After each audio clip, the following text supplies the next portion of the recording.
มาพี่น้องมาร้อนอ่ะตื่นเช้าเด้ตื่นแต่6 โมงคุณบ่ฮัมนี่เนาะโอ้บอกแก้วเราเฮ็ดคักกะลินี่บอกแก้วมาแต่เช็ดกองบ่ได้โอ้มาแต่เมืองกะลึมกระตัวลูกบอลมาแม่ลำมาประจำค่ายอยู่พี่เป็นทหารพวกเป็น YouTube พวกเวลาว่างก็มาเยี่ยมไฟฟ้านะเวลานั้นก็เข้าไปค่ายสารพัดแล้วเราไม่เกี่ยวจากงานย่านปืนนะครับเอ้าเราบริแผนกคือปืนนะถือได้เป็นทหารเนาะสบายดีแล้วพี่น้องเด้อสบายดีย้ำแรงๆเด้อวันนี้ก็บรีมีเรื่องมาบอกกับบอเตียงหน่อยนึงเนาะพอดีได้ยินข่าวว่าเพิ่นสิลงลาวใต้ว่าซั่นขึ้นเหนือแล้ววนลงลาวใต้เลยบ่ประมาณประมาณจะดีไปดีเด้อเนาะสำหรับคันว่าประมาณน่ะคือสิกลับมาอีกบ่สูงนั่งเล่นปะครูบาพี่ได้ครูบาอะไรอันนั้นลงจุลีแหละนั่นจุลีตั้งไว้ก็ได้ตรงนี้ไว้เจ้าบ่ได้ผ้าบ่แท้อย่าบอกคือว่าสิไปมื้อนี้เลยบ่คำมื้อนี้คันว่านั่นก็จวดรถแล้วยันว่านั่นดอกบ่ยาวดิสิมื้อคนเขาว่าจังสิคนเข้าไปใช่น่ะตายบ่เนาะอันนี้ก็ตายคนก็ลายเป็นไม่เข้าเอ้ยเข้าไปใช่น่ะไม่เท่าเข้าหันหน้านี่แน่เข้าเงินเอ้าน้องเพิ่นพี่น้องเพิ่นตั้งไว้ก็ได้จิโอ้ยาแล้วพี่น้องเบิ่นเข้าเฮาโอ้ยได้จ้ะน้ำได้กับเจ้าข้าวเจ้าเกี่ยวไว้เลยบ่เตียงฮะเกี่ยวไว้เลยข้าวโอ้จนขึ้นเหล้าเบิดล่ะจนกินจะขายว่าได้จนกินเจ้าสิไปกับไผไปกับน้องคนไปสิไปนำบ่ว่าบ่มีไปนำก็มันก็แบบนี้อยู่แล้วไปผู้เดียวเจ้ากูตรงแบกเจ้ากูตรงแบกได้มื้อนอนก็ได้แล้วตั้งอาหารก็ได้จังได๋ถ้าเจ้าเพื่อไปเพื่อมาปาดโพบ่มันใกล้ๆเด้อปุ๊บเดือดยังอยู่กลับลงมาอีกข่อยให้ไกลแหละเนาะพี่เฮายังสำนักเฮาสำนี่ไม่เป็นไรอยู่เมืองเจ้าของนี่อย่าบ่ว่าอะไรบ่ว่าอะไรว่าอะไรให้ชีวิตไปกว่านี้เนาะ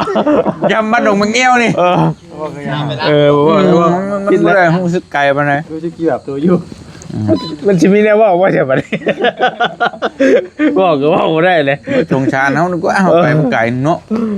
สิปูนโอ้ยแบบคนเจ็บคนเป็นหั่นนะก็หมายว่าอันนี้เจ็บเป็นนั่นตายบ่เอามีจ้ะจัดการว่าไปแล้วเฮ็ดยังบ่ได้แล้วตัวน่ะอันนี้ช่วยได้อยู่เอ้าตัวนั้นช่วยเด้อหิงไว้ได้หั่นยอดเด้จ้ะให้กำลังใจเบิดอีหลีมันก็เรื่องจริงอีหลีก็เพื่อฮอดเพื่อมาอีกนะเป็นห่วงหั่นดอกยันดึกดื่นก็บ่ว่าตายแล้วหุ่งเหงื่อได้อยู่ดูพี่ยองรถมาให้บ่ตาบ่ฮู้ชุบตามันก่อนติเนาะตาพุ่งอยู่เด็กว่ารถไฟเอาตามันก่อนเอาน้ำยาคัดตาไม่ใช่คัดตาเหลืองมันน่ะคือจะได้ใครกว่าอยู่จะได้โดนยังนิวได้โดนยังสมมุติว่าโอ้ปอดอยู่แล้วอ่ะแรปเตอร์บ่มันบ่มีเงินซื้อคุณเอายังค่ะมาปอดรุ่นเก่าก็พอแล้วเมียงรุ่นเก่าในปี2017-18นี้นี่น้องคนเว้าอยู่แล้วยังมาแต่งเอามาแต่งเอาเป็นปีใหม่นะปอดแบบใบแท็กกันมาเนี่ยเนาะพอได้ครับ4คือลูกพี่แล้วเอาง่ายครับปะว้าวนี่เราบ่มักดีแม็กบ่มักดีแม็กมักตระกูลฟอร์ดตัวนี้ไอ้ถึกเลขก่อนชื่อฮะโตโยต้าก็มาใหม่ได้โตโยต้าออกใหม่ได้เห็นบ่เห็นงามบ่ใส่7788เจ้ากูซื้อ8777ให้กูว่าให้กูหัวให้กูหัวปลาลูมาแหลมจุลุยอยู่แล้วแต่ความมักเนาะบอดี้มักภายในมันรู้เนาะก็มันรู้ที่ภายในน่ะให้กลัวรถหน้าเก่างามกว่ารถให้มันยาวได้สิบอกก็ได้อยู่คนบอดี้ก็แต่ว่านั่นว่าเรื่องได้อีกใครชื่อไหมก็เพิ่นเอาความมักขนาดก็พอได้เบิดอยู่ไทยเพิ่นขายได้ล้าน3บ่ล้านไปปลานี่แหละเนี่ยมาฮอดลาวแต่2ล้านเด้แพงอยู่แล้วตัวจ้าแต่2ล้านเก็บเงินอยู่บนเตียงอยากได้ฟอร์ดแบบเป็นไงแล้วว่าเรื่องดดของมักวะ สบายดีเด้อ สวัสดีสวัสดีมาไหมใครยังบ่ทันเข้าล่ะ ที่ บ่ยาวเด้บ่ยาว กลัวได้น้องเป็นคนรถออกรถใหม่มื้อน่ะบ่แม่นบ่ น้องนิวเห็นเราลงในเพจว่าพาแฟนขี่รถออกรถใหม่มาบ่เอาไปเถอะฆ่ากันไปเลย เงียบเลยบัด เงียบกำลังสิมา เออ เงียบเลยบัด โอ้ยเนาะก็บ่าวแล้ว กำลังจะเกิดคุ้มกำเนิดกันเลย ไปฆ่ากันดีเนาะมาทำกันกัน จะเอาไปขับมาเฮ้ยว้าว เนาะในส่วนมาหรือบ่มา ไอ้ขับแน่ที่เห็นว่าบ่มีรถกันเด้ย เนาะ บ่เอาก็ขอบคุณแล้วอยู่มันคลิปแล้วก็แต่ง20,000 30,000 คุณนี่เตะคุณนี่ตายบ่ โอ้ย รถไปเท่านี่แหละรถไปเท่าจะเป็นคนเท่าช่วยคนนะเอามาใส่เรียกนะเท่าเป็นเงินในซานนี่ ถึงพ่อจะเป็นคนเข้าช่วยแล้วใช่ ยืมรถแล้วติ เอารถมาครับจะมุน เมาไป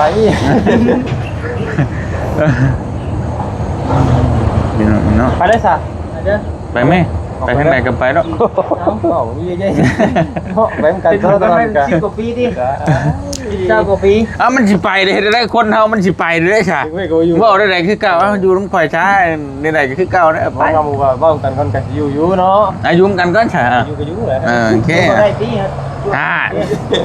เห็นว่าได้ใช่ ไปสับ ไปเด้อพี่น้องเด้อเนาะไปก่อนบัดนี้ นี่ เดินทางปลอดภัย โดย เนาะ เดือนหนึงได้ก็ไปสานหาเด้อ ไว้เดี๋ยว เด้อ เดี๋ยวส่งมาบอก ต้อง ว่า น้องนิวบ่ โดย คันว่าเงินบ่พอค่าหัวก็ บอกก็สิไปเบิ่งน้ำก็ส่งมาบอกว่า มาฮอดโรงหมอแล้วก็พอดีแหละบอลี่ไปรับกันอยู่ฮัน บริกรรมเมื่อเดี๋ยวไปเบิ่งฮะว่าอยู่ห้องหมอใดหั่นนะส่งมาบอกแค่นั้นแหละ เพราะว่าเฮากับบ่เก่งกับเรื่องเอกสารปานใด เอาห้องมอยแล้วมอกุ้มมอยัง บ่มีหยังดอกอีก สมโนแล้วเนาะ แต่ว่าคันว่าเราเวียดเขาเฮ็ดให้เบิดแต่ว่ามันงบเฮานี่แหละน้อย ประ ไป มาณ เด้อจ้าเด้อพี่น้องเด้อ โอเค ไปก่อนจะว่ากัน ได้ไง เดินทางปลอดภัย อยู่ดีมีเฮงอยู่ดีมีเฮงร่ำรวยไป ยังไง แต่คนเจ็บคนเป็นพี่น้องเบิดผู้หนึงเด้อผู้หนึงบ่เฒ่าบ่ยาวใครแน่อยู่บ่ แม่นม่านขึ้นนางขึ้นเขาน้ำได้แล้ว โอเคซะพี่น้องเนาะ แขนหน่อยเพิ่น เพราะว่าเห็นกลางเต็นท์อยู่คานมาเป็นหยังดิ ตกใจอยู่แล้วข่อยก็ว่านี่ บางคนก็ว่าเราเสียชีวิต ตกใจดิเห็นอยู่เอ้า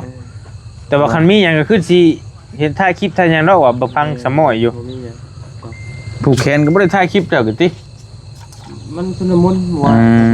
ช่วงชุนมุน ชุนมุน เพราะว่าเขาเล่นเรียกเลยเขาเป็น เป็นเคยเนาะ เนี่ยเนาะ เป็นย่อพระเข่าจับไปน้ำชีรบอย่างเงี้ย ยันว่าเขาความนี้เนาะ จักกันเลยที่ต้องลูกปีกันแล้ววันนี้ เข้าใจ แล้วที่เมื่อไปข่าวไทยคลิปเบิ้งกันแล้ว บ่ย่าจะเบิ่งนะ หัวนี่ ยังมีอยู่ได้นี่ ยังไงนะน้ำข้าวคือให้ผู้เดียวนะ ฟองมาหมด ไปเด้ ได้กินแล้ว เบิ่งก็ผูก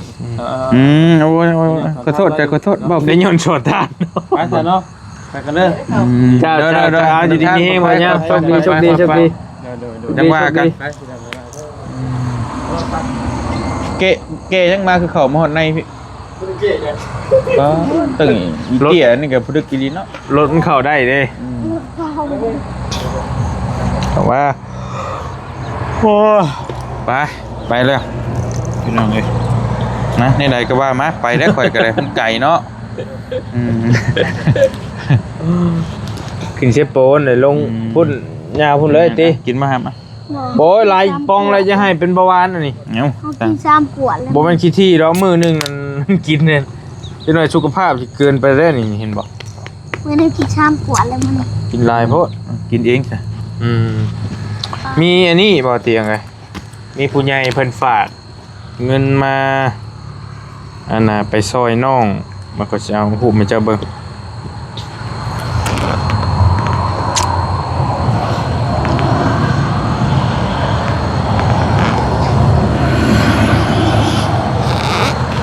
นี่น้องซาลี่นี่ตัวนี้น้องหยังตัวนี้บ้านตอกสมิงบ่ น้องสัญญา น้องสัญญา น้องซาลีเนี่ยก็น้องสัญญาแล้ว ก็ ก็ ตุ๊ ไก่บ่ น้องสัญญาเนี่ยเพราะว่าเล่าแบบเดี๋ยวบอกตรงๆเลยพี่น้องแบบบ้านเราตะกี้เนี่ยเราเป็นแม่ห้า แต่วันนี้เราได้ผัวแล้วเราบ่อยากเข้าถ่ายคลิปมันนะ เอ้า ประมาณมันคล้ายๆว่าบ่ฮู้ผมบ่ฮู้แต่มา บ่อยากเข้าคลิป บ่อยากถ่ายคลิปบ่อยากหยังนะบ่อยากอืม บ่เพิ่น ยัน บ่อยากให้ช่วย ให้เหรอ บ่อยากให้ช่วยเหลือแล้ว ก็ประมาณนั้น ก็หรือว่าคุยกับผู้ใหญ่เพิ่นก็ได้ เดี๋ยวสิส่งบอกอ้ายอะไรอีกทีหนึงก็ได้ซะกับผู้นี้เด้นี่เพิ่นเล็กน้อยนี่ น้องน้ำฝน อืม นี่น่าสงสาร โอ อยู่ เคอยู่เนาะ อืม อ้ายเพิ่นฝากเงินมาทั้งเบิดหันที่ให้ไปช่วยนี่500เหรียญ แบ่ง3คนเลย แบ่ง3คนให้เท่าๆกันเพิ่นให้เอาเงินสดให้หันคนละ100เหรียญเป็น300เหรียญแหละยังเหลืออีก200เพิ่นให้ซื้อข้าวคนละกระสอบไปให้แล้วก็ซื้อแนวกินให้แบ่งกันซ้ำกันไปหั่นน่ะก็ประมาณไปหั่นแหละ เดี๋ยวค่อยก็ยังบ่คอนเฟิร์มแต่ลงลาวใต้ก่อนลงลาวใต้แล้วให้ทีมงานประสานเบิ่งว่าเพิ่นโอเคบ่ชาตะกี้ทีมงานว่าเพิ่นอยากมันก็มีเรื่องแบบว่าครอบครัวนั่นแหละ โดยคันมีการเปลี่ยนแปลงกับส่งมาบอกข่อยก็ได้พอสิถามอ้ายเพิ่นนะ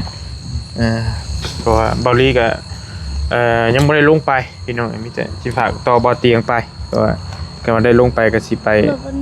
เอาให้เองอยู่แต่ว่าช่วงนี้ก็ยังวนเวียนเบิ่งงานน้องสายฟ้าเนี่ยยังอยู่แถวๆบ้านนี่แหละเนาะเบาลีก็ได้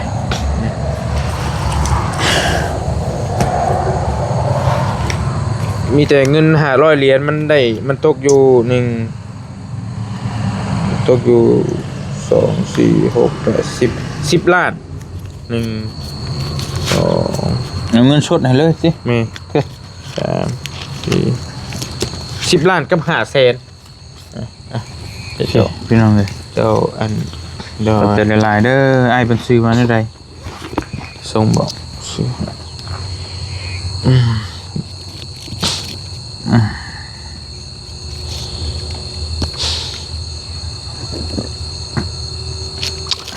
เพิ่นชื่อว่า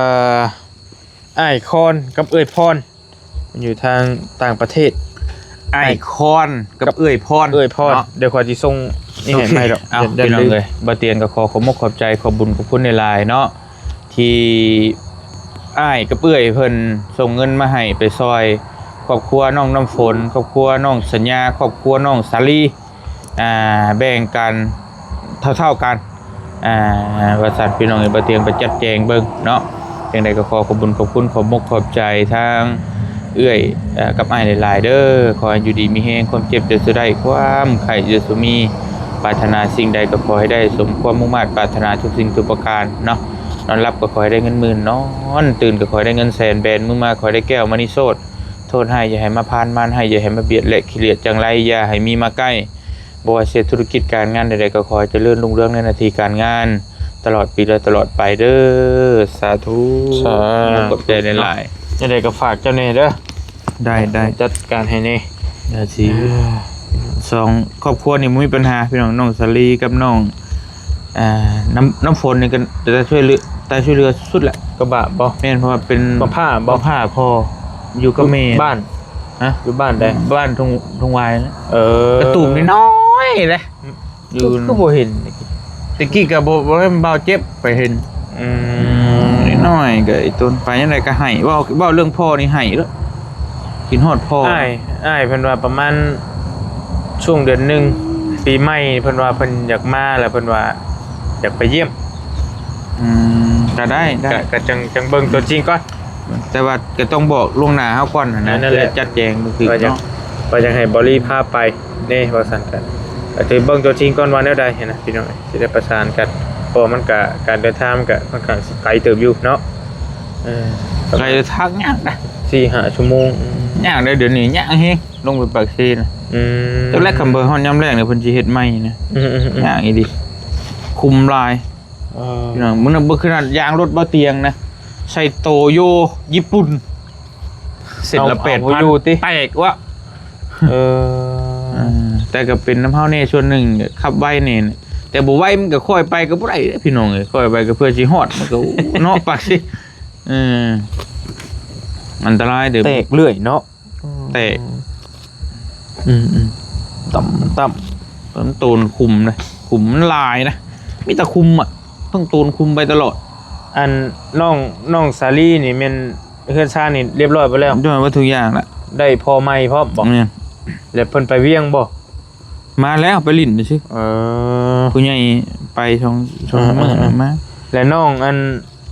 น้องอีหยังน้องที่ว่าเจ้าว่าบ่ให้ถ่ายคลิปนี่ สัญญา อยู่บ้านตอกสมิงแม่นบ่ โตสมิง เพิ่นตะกี้เห็นเป็นแม่ห้าง เป็นมีห้า อันนี้แหละมีผัว มีได้ผัวแล้ว แล้วก็เลยแบบว่าอยากบอกอันนี้ปานใด แม่นเพิ่นก็บ่อยากออกโซเชียล ออก นะ โซเชียลปานใด อืม กระทุกข์คือกันบ่ จะทุกข์ครอบครัวก็ทุกข์คือกันเพื่อนดังน้อยๆนี่ แต่เฮาก็บ่ฮู้ว่าเหตุผลของเพิ่นเป็นแบบใดจังไดเนาะ กับน้องอันน้ำฝนบอกจะว่ากินนี่ แม่น น้ำฝนก็ลำบากคือกันว่าซั่นแต่ว่ากรณีน้องชาลีนี่ก็คือเพิ่นที่พักอาศัยน่ะมีแล้วเฮาจะเอาเงินไว้ให้เพิ่นใช้แล้วก็ได้อยู่ได้กินนั่นแหละให้ต่อไปเนาะจังได๋ก็ฝากบ่เตียงเป็นอันนี้ต่อไป แต่น้องน้ำฝนนี่งบน้ำบ่เตียงก็มีอยู่ 2-3 ล้านสิโฮมไปนึงเทื่อก็คำว่านั่นก็สิอย่าหาที่หาทางมาให้เราเนาะ สุธีติ กับบ่ซั่นก็แม่นซ่อมแปลงเพื่อนซ่านนั่นแหละโอ้หลายอย่างอยู่กับน้องน้ำฝนน่ะยาวอยู่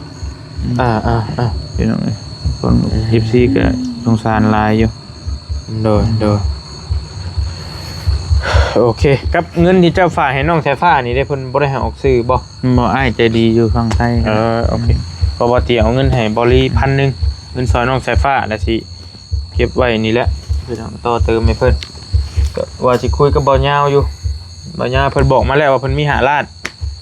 มัน 7-8,000 บาทนี่แหละสิได้ประสานตึกเนาะเบิ่งตัวจริงก่อนว่าสิพอซำใดมันยก โค ทรายรถนึงก็7-8แสนน้อยเดียวออมหยอกมันก็ อ้อมมัน2ห้องพอได้นอนเด้ เอา2ห้องก่อนมาแล้วก็ว่าสิเฮ็ดห้องนั้นอีกคันว่ามีก็เป็น3ห้องนะ ภาษาเลยนี่แหละ คอยไปนะ ค่อยเป็นค่อยไปมันได้หลังคาเลยเด้ นอนอยู่ซุ่มเก่านะบ่ มันอยู่ชุ่มแล้วนี่แหละงูก็ลายเมื่อวานนี่ งูยังอ่ะ มันเข้าอยู่นี่งูแต่เฮงูบางูกระบา มันอยู่ใกล้ทุ่งนา งูลายกันป้องมันก็ร้อยสารพัดงูนะลาย แต่ย่านอยู่งูมีแต่งูมีพิษชับ ต้องเอาใช้เอาดอกไผ่หอบไปเบิดกับใครมันเจ๋งๆก็บ่ มันนี่มันอยู่นี่เลยวานนี่เนาะพ่อมันลงหูนี่มันรอคาบอยู่นี่เลย กังเว้น เท่ากันเนาะ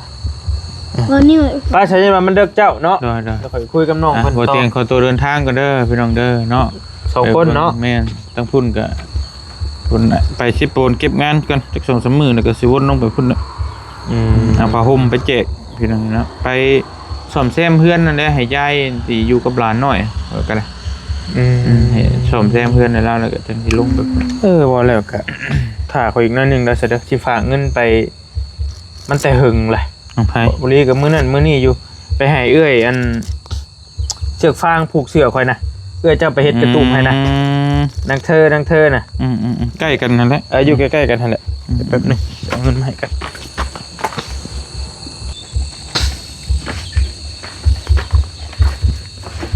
นั่นลูกครับให้กดลิงก์อันนี้ อาบน้ำแล้วบ่เบิ่งทรงจังซั่น หลายมื้อแล้วอย่าเฮ็ดคือบอเทพได้ อาบเหมือนเดิม เป็นนี่ เอาเราบ่ได้อะเทพมันดงยางเลย ไปเอาบางคำนี้2-3 เดือนเดี๋ยวเรา ไปหาอยู่บ่ยายป้าผัว ไปหาไปนั่นแหละ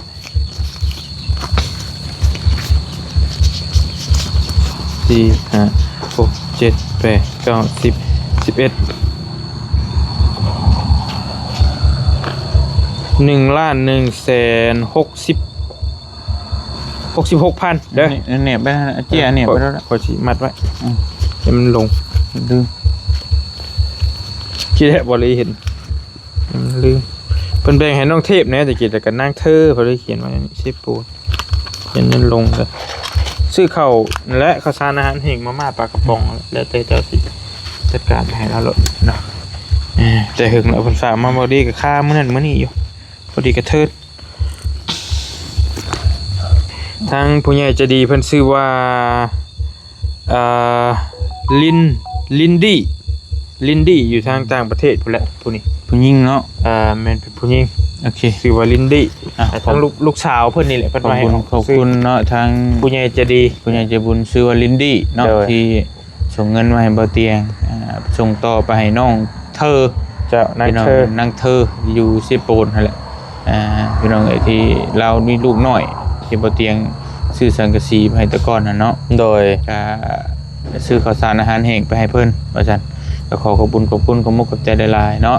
ทางผู้ใหญ่ใจบุญอยู่ทางต่างประเทศเด้อก็ขอให้อยู่ดีมีแฮงความเจ็บจะสุดได้ความไข่อยู่สมีปรารถนาสิ่งใดก็ขอให้ได้สมความมุ่งมั่นปรารถนาทุกสิ่งทุกประการเนาะนอนหลับก็ขอให้ได้เงินหมื่นนอนตื่นก็ขอให้ได้เงินแสนแบนมากๆก็ขอให้ได้แก้วมณีโสดโทษให้อย่าให้มาพานมานให้อย่าให้มาเบียดและขี้เกียจจังไรอย่าให้มีมาใกล้บ่ว่าจะธุรกิจการงานใดๆก็ขอให้เจริญรุ่งเรืองในหน้าที่การงานตลอดปีและตลอดไปเด้อสาธุขอบใจหลายๆเนาะ ถูกเนาะ โดยมาเตียงก็และสิไปพุ่นแหละอยู่จัก2-3 มื้อพี่น้องเอ้ยก็สิเดินทางลงใต้ต่อจังหวะก็ไปคือเก่าและ โอเคไปนั่นแหละตลอดปลอดภัยเนาะ เดิ เดิ น นทางแล้วจังว่ากัน เดินทางก่อนเด้อพี่น้องเด้อ เอา บัด อยู่ดี นี้ มีเฮง โดยเจอกันสบายดีเด้อพี่น้องเด้อ โดย ไปใช่ไหนนี่ไปเด้อทางเด้อนี่มีแฮงอากันหาที่เก่ากินน้ำ อ๋อนางจมดีลูกนางจมดีโอ้ยเนาะบ่ซักกระเทียมละบัดนี้เอาลุกขึ้นลุกขึ้น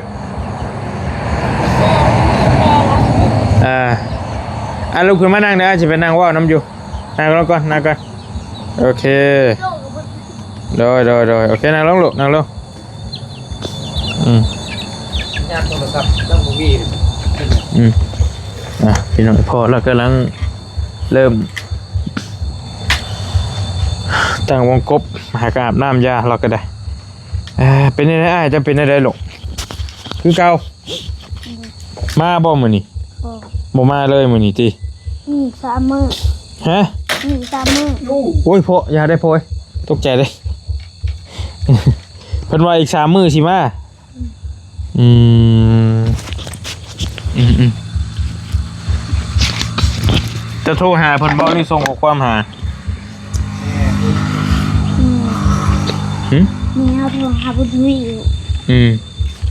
มีเฮา เป็นส่งถามติ เลย ว่าเป็นยังไงติ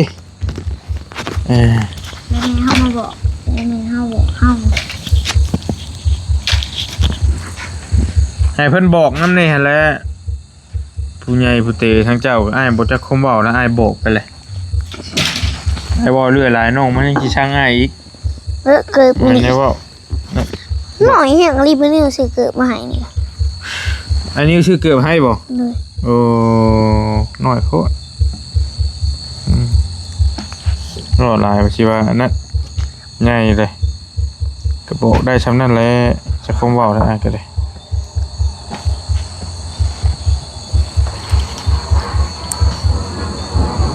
ในอยู่ในกินก็บ่ได้ให้ขาดมีตลอดอยู่โทรศัพท์ไอ้ก็ซื้อให้นะจักแลกี่ก็ยังว่าบ่มีโทรศัพท์หาเงินถือโทรศัพท์ ศัพท์ก็มีแหละคนละเครื่องแหละสู้มือหนึ่งให้เลย ไปแล้ว จักที่น่าได้แหละชักแค่นว่าวนั่นเครื่อง2-3 ล้านโทรศัพท์ก็ซื้อมาให้ก็ได้คนอื่นเขายังใช้ตัวหน้าจอแตกอยู่นี่ว่าโทรศัพท์พอแล้ว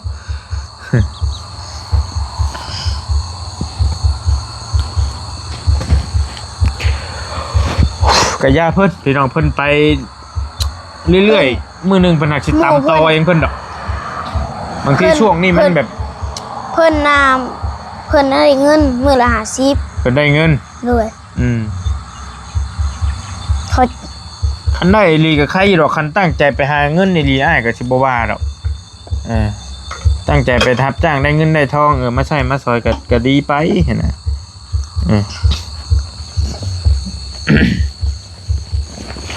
มันต้องให้มันพ่อน้ำตัวเองนี่หั่นนะคือตะกี้ก็บอลลี่ก็เข้าใจเพราะว่าแต่นั่งนิดหน่อยพ่อแม่ก็ห้ามสิแหละ เอาเองก็ดื้อนะบ่ฟังเพิ่นพอคู่มือนี่ใหญ่มาแล้วฮู้เลย เข เข้าใจเลยว่าเป็นยังว่าเป็นยังเพิ่นจังบอกเฮาตะกี้น่ะโอ้ยตะกี้เฮาก็บ่เว้าแหละเถียงเพิ่นบ่เว้าแหละซ้ำที่เถียง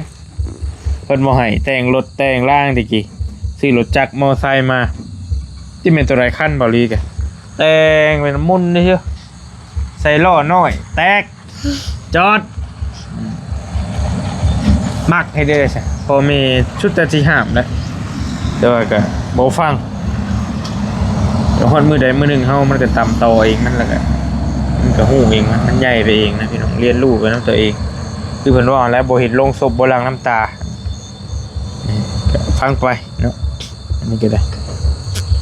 กับผู้นี้เนี่ยจักนี่ได้แล้วนี่ผู้นี้ใหญ่มากนี่พังเบิ่งก่อนจักนี่ได้นี่ก็จะสิไปคืออ้ายเจ้าบ่ พอ บัดใหญ่นี่จะเป็นนั่นได้หำด้าเกินไปหาเงินหาทองไปจบดีเด้อตอนแรกมาบุ้ยเพว่าดอก ขี้หยายเขาที่จริงเลย ไปบ่มาเลย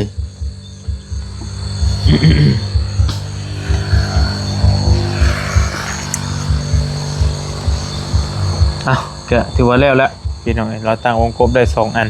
แล้วก็คลิปนี้กับบอลี่เอาเงินมาให้บอเตียงส่งต่อไปลาวใต้แล้วก็ส่งต่อไปให้นางเธอแน่อยู่เซโปนเนาะบอลี่กับกระเทินลบไปลงมาเบิ่งเวียกทั้งนี้แน่ก็ยังสิได้ขึ้นไปอยู่บอลี่ก็แต่ว่าจักสิได้มือใดเพราะว่าตอนแรกก็ว่าสิไปแต่ว่ามันก็พอคาราคาช่างเฮาก็เบิ่งเวียกอยู่พี่น้ำเนนะก็เลยว่าโจะๆไว้ก่อนฝากบอเตียงไปต่อให้พุทธเนาะทางเซโปนในทางลาวใต้ในลาวใต้นี่ถือว่าหลายเติบบอลี่ฝากไปมัน10 ล้าน10 ล้านบาทอยู่นางเธอเนี่ยมันล้านปลายตัวนี้ฝากไปให้ซื้อเครื่องซื้อของไปนะพี่น้องเนาะกินข้าวอีกบ่ฮะพ่อเราบอก มึงบอกโหทำเจ้ากัน ถามเจ้าก่อนอ้าวยังบ่อิ่มบ่นี่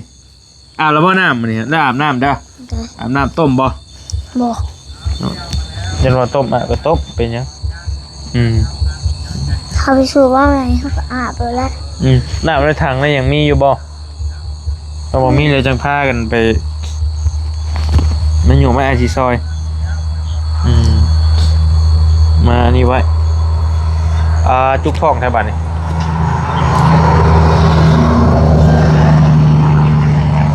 ไปหามน้ำอาบในได้หามได้ไปหยุ่มน้ำอาบแต่เราบ่มีนั่นกับใช้หากับ7 โมงนึงมันบ่ต้อง7 โมงทำมันค่ำไว้ซื่อป้าโอเคพี่น้องบอลลี่กับในคลิปนี้ก็ถือว่าบ่มีหยังหลายเนาะ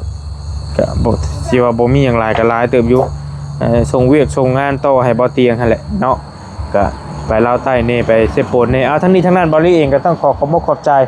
ขอบคุณขอบคุณในหลายทางไอคอนแล้วก็เอ้ยพรที่เพิ่นส่งเงินมาให้